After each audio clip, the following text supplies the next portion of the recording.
Okay, today bubuksan natin itong DJI Osmo Pocket 3. Kanina lang siya dumating, in order namin sa Amazon.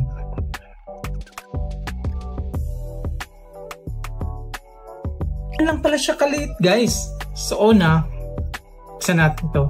Tatanggalin natin to.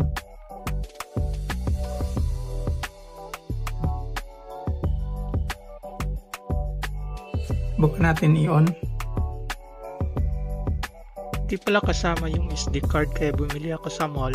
Ito yung napili ko na SD card yung SanDisk. Kaya trinay ko kaagad yung camera kung maganda ba talaga at tingnan nyo kung quality.